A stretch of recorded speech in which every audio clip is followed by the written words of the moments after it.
A Guerra do Vietnã aconteceu em um período de muita tensão em todo o mundo, sendo um dos conflitos mais lembrados de todos aqueles que envolveram a famigerada Guerra Fria. Nessa batalha brutal, alguns nomes ganharam destaque pelos seus feitos no local.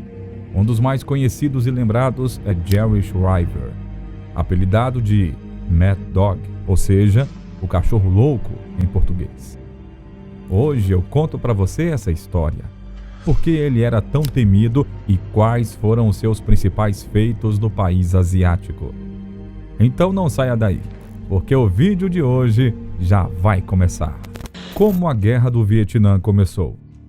A Guerra do Vietnã teve as suas raízes na luta pela independência do Vietnã do domínio colonial francês.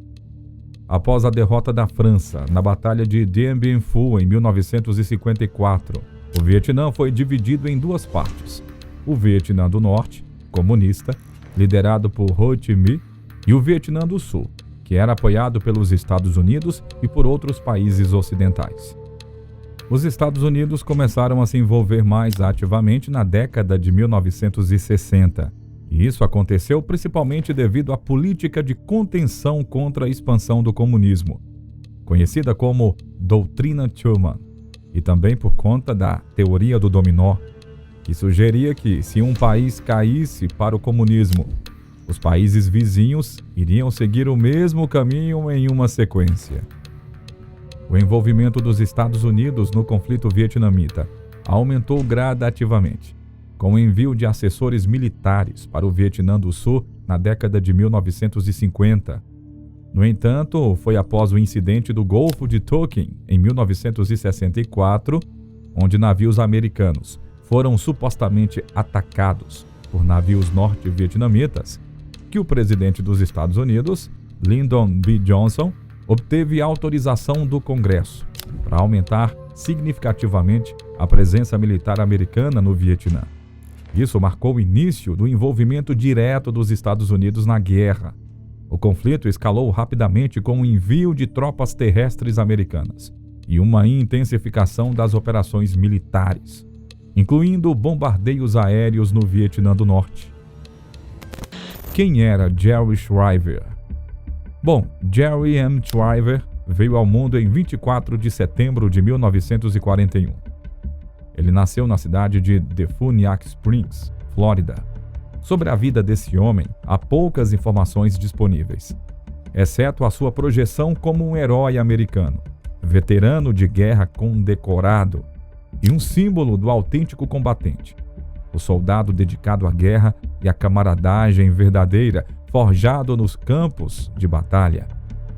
Desde jovem, Shriver absorveu relatos dos veteranos da Segunda Guerra Mundial, dos inúmeros jovens que se alistaram para combater no Pacífico contra o Império do Japão e também na Europa contra o poder da Wehrmacht do Terceiro Reich. Impulsionado pelo exemplo dos heróis da sua nação, Shriver ingressou no exército dos Estados Unidos partindo da Califórnia. Demonstrando a sua coragem como soldado, ele se qualificou na escola aerotransportada, tornando-se um paraquedista dos famosos Scream Eagles, da 101ª Divisão Aerotransportada. Em seguida, Shriver testou as suas aptidões nas Forças Especiais do Exército, submetendo-se a um treinamento rigoroso para conquistar a prestigiada Boina Verde, símbolo de um verdadeiro líder. Durante o período de instrução de Shriver, as tensões da Guerra Fria entre o Ocidente e também a União Soviética levaram os Estados Unidos a apoiar o governo do Vietnã do Sul após a derrota da França em 1954 nas mãos da guerrilha comunista do Viet Minh. Como era Jerry? O sargento Jerry M. Shriver, um dos operadores especiais treinados que o exército tanto necessitava, desembarcou no Vietnã em 1966, como parte da 5ª Força Especial dos Estados Unidos. Alto, magro, com rosto estreito, ele exalava a aura de um homem feito para a ação. A sua entrada nesse teatro de operações não era apenas uma resposta ao chamado do dever, era uma manifestação da sua paixão pela caça aos comunistas nos territórios vietnamitas infestados pelo regime. Descrito pelo seu colega Jim Fleming como o guerreiro solitário por excelência, Shriver não era conhecido por sua sociabilidade, mas sim por sua dedicação à missão. Os seus olhos gélidos sempre estavam prontos para o combate. Ele não apenas treinava incessantemente, mas também dedicava tempo para inspecionar suas armas e estudar o terreno e também o inimigo, almejando libertar o Vietnã do jugo comunista. O seu rigor com os homens não se baseava na imposição de autoridade, mas sim na busca por torná-los melhores soldados, verdadeiras máquinas de guerra, capazes de sobreviver na selva e de operar de forma eficaz em missões noturnas. A disciplina era uma ferramenta para forjar soldados preparados para os desafios extremos da guerra não convencional. Como foi a sua primeira missão? Bom, em 1966, durante a sua primeira missão, Shriver foi integrado à altamente secreta MACV-SOG, conhecida como Comando de Assistência Militar, Grupo de Estudos e Observação do Vietnã. Essa unidade de elite recrutava apenas os mais habilidosos dos militares, selecionados entre o Exército, os fuzileiros navais, a Marinha, a Força Aérea e a CIA, formando assim uma força-tarefa destinada a enfrentar as mais perigosas missões. Ao longo de quase 3 anos e meio, a presença de Shriver no Vietnã crescia. A sua participação no frenesi da batalha tornava-se mais intensa. Mais de 1000 dias foram dedicados à compreensão da terra vietnamita e do seu povo, especialmente as forças montanhesas aliadas. As suas habilidades em combate logo lhe valeram o apelido de Mad Dog, um reconhecimento merecido por suas façanhas no campo de batalha. A reputação de Mad Dog se multiplicava a cada missão. Shriver tornava-se viciado na adrenalina do combate, sentindo-se verdadeiramente em casa nas densas selvas vietnamitas, ao lado das suas tropas. Em vez de buscar descanso após as operações, ele buscava furtivamente mais ação, juntando-se às patrulhas que eram destinadas à caça das fortalezas inimigas, infiltrando-se nas profundezas da selva para enfrentar os norte-vietnamitas e vietcongues. Conta-se que em um momento de possível repouso durante uma licença, Shriver optou por integrar outra equipe de operações especiais, indo para o campo das Forças Especiais de Platte Range, para continuar o combate ao lado dos seus camaradas. Ou seja, ele gostava mesmo da ação. Bom, antes de seguirmos em frente, quero ter certeza de que você esteja aqui conosco e que também esteja gostando do nosso conteúdo. Comente a frase "Quero mais histórias". É super rápido e assim você ajuda no alcance do nosso vídeo. Comente também alguma história sobre a Segunda Guerra Mundial que você gostaria de ver por aqui. Equipamentos e armas utilizadas. O MACV-SOG conduzia principalmente missões altamente confidenciais, cujos detalhes permanecem ocultos até os dias de hoje. No entanto, é incontestável que Shriver testemunhou eventos além da rotina militar.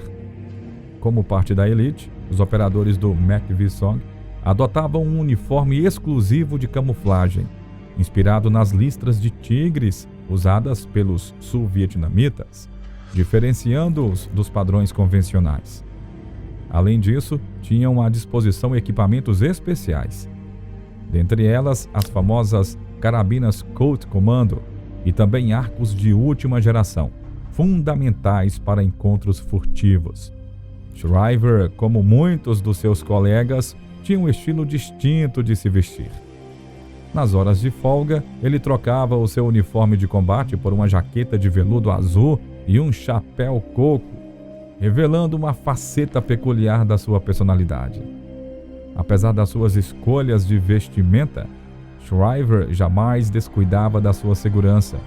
Consciente da presença de infiltrados comunistas, ele permanecia constantemente armado até os dentes, uma precaução necessária após ter chamado a atenção do inimigo por suas habilidades. Era comum vê-lo carregando entre 4 a 6 pistolas ou revólveres, cada um de um calibre diferente, desde o confiável M1911 até o letal Magnum. Além disso, o seu kit para operações de combate era tudo, menos convencional. Assim como seus colegas do MACV, Shriver frequentemente empregava armas inimigas, como por exemplo AK-47s e RPKs, complementando seu arsenal assim com uma espingarda de cano cerrado, uma pistola de graxa M3 suprimida da Segunda Guerra Mundial ou uma submetralhadora Thompson M1A1 calibre .45. Um relato peculiar sobre o arsenal de Shriver surgiu durante a sua segunda missão no Vietnã, quando ele compareceu ao comando e controle norte do MACV-SOG para um interrogatório sobre uma missão próxima à zona desmilitarizada.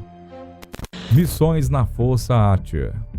Como integrante do MACV-SOG, Shriver ocupava o posto de sargento de pelotão nas unidades clandestinas, conhecidas como Força Archer.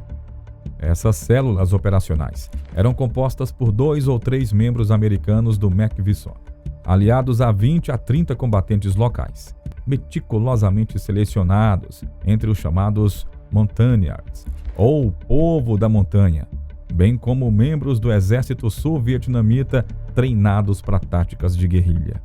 Os Montagnards, nativos das terras altas do Vietnã, eram conhecidos por sua lealdade inabalável aos líderes americanos e desempenharam um papel crucial nessas operações secretas. As forças Archer, subordinadas ao MACV-SOG, tinham como missão principal conduzir operações de guerra não convencionais, reconhecimento, sabotagem e também incursões diretas, profundamente nas linhas inimigas. Essas unidades de elite operavam em completo sigilo, reunindo informações vitais, interrompendo as operações do inimigo e executando missões especiais em meio ao terreno desafiador do Sudeste Asiático. O nome Forças Archer simbolizava sua natureza rápida, precisa e letal na guerra de guerrilha. Shriver e sua equipe se destacaram de forma notável nesse contexto, a ponto de serem alvos de uma recompensa anunciada pela Rádio Hanoi, uma estação de rádio comunista. O valor era de $10 mil pela cabeça do sargento. Durante um confronto particularmente intenso, em que estavam em desvantagem numérica, Shriver demonstrou a sua habilidade estratégica ao estabelecer comunicação para apoio aéreo, enquanto com tranquilidade assegurava aos seus colegas que não precisava de exfiltração, pois havia posicionado o inimigo exatamente onde queria, cercado por dentro. Shriver era muito solitário. Bom, apesar da sua reputação como um guerreiro solitário, Shriver nutria profundo apreço pelos seus leais Montagnards, reconhecendo assim a sua importância vital para o sucesso das operações especiais no Vietnã. Nas regiões montanhosas do Vietnã, habitavam tribos notavelmente independentes, que nutriam um profundo desdém pelos comunistas. Esses grupos étnicos eram conhecidos por sua coragem em combate e pela excepcional habilidade de rastrear movimentos na densa selva. Shriver ganhou rapidamente o afeto e a devoção desses guerreiros montanheses, que o retribuíam com lealdade inabalável. E como gesto de gratidão, ele canalizava a maior parte dos seus recursos financeiros para apoiar essas comunidades e suas famílias. Alimentos, roupas e outras ajudas eram parte integrante do auxílio constante que Shriver fornecia ao povo da montanha. Ele se tornou uma figura proeminente em suas vidas, compartilhando não apenas o campo de batalha, mas também os momentos cotidianos, vivendo, comendo e dormindo junto aos seus companheiros de armas.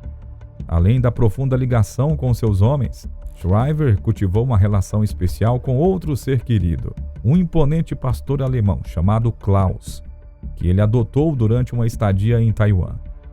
Shriver nutria um amor incondicional pelo cão, demonstrando em um episódio onde, ao descobrir uma brincadeira de mau gosto envolvendo o seu fiel cão, ele confrontou os responsáveis, empunhando o seu revólver calibre 38 para proteger o seu amigo canino. A sua última missão. Depois de 3 anos de incansáveis patrulhas de combate, Mad Dog Shriver começou a sentir os efeitos devastadores da guerra. A vontade de desistir lutava com o compromisso de não abandonar os seus companheiros e as famílias que dependiam dele. Mesmo pressentindo o perigo iminente, ele persistiu, determinado a avançar.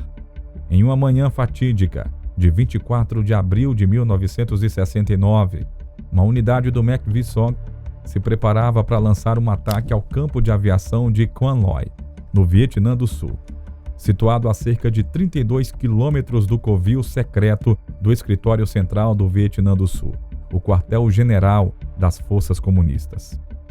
Após o intenso bombardeio realizado pelos B-52, era chegada a vez de Mad Dog e os seus colegas entrarem em ação. Equipados e munidos até os dentes, estavam prontos para eliminar a guarnição norte-vietnamita que se alojava ali. Dada a natureza altamente secreta da missão, Shriver e os seus companheiros operadores do MACV-SOG estavam por conta própria, sem apoio aéreo, a menos que fosse absolutamente necessário. Antes de embarcar no helicóptero com seus fiéis combatentes, Shriver fez uma última recomendação a um amigo: cuide do meu menino. Ele pressentia que talvez fosse a última vez que veria Klaus, quando um dos helicópteros apresentou problemas e teve que retornar. Os primeiros e segundos pelotões de Shriver ficaram desprovidos de um valioso apoio terrestre. Ao pousarem, eles foram imediatamente alvejados por diversos ninhos de metralhadoras ocultos. Calculando que o seu pelotão estava cercado por 6 pelotões inimigos, encurralados em bunkers, Mad Dog liderou os seus Montagnards para libertar os seus companheiros. Comunicando-se por rádio com a equipe, ele propôs franquear as posições inimigas e, sem hesitação, partiu para a ação. Inspirando coragem em seus homens da montanha, eles avançaram contra o inimigo através de uma barragem de balas e granadas. Armado com uma Uzi SMG, Mad Dog disparou contra os inimigos, enquanto protegia suas tropas, que retribuíam o gesto. Chegando às árvores, reuniu seus homens. Eles lançaram granadas e avançaram contra a posição da metralhadora. No calor da batalha, Mad Dog Shriver desapareceu. Nas semanas seguintes, propagandas de Hanoi alardearam a captura e a eliminação de Shriver, porém nenhuma prova foi apresentada. Equipes militares chegaram a ser enviadas para recuperar os corpos dos caídos, mas Shriver permanecia desaparecido. Jerry Shriver foi declarado como desaparecido em serviço com apenas 27 anos de idade. E até hoje ele é reconhecido como uma das figuras mais lembradas da Guerra do Vietnã. Bom, e assim chegamos ao final do vídeo de hoje. E aí, o que é que você achou da história de Jerry Shriver, hein? Conhecia os seus feitos? Comente. Agora fique com o vídeo que está aparecendo na sua tela de recomendações. Grande abraço e até a próxima.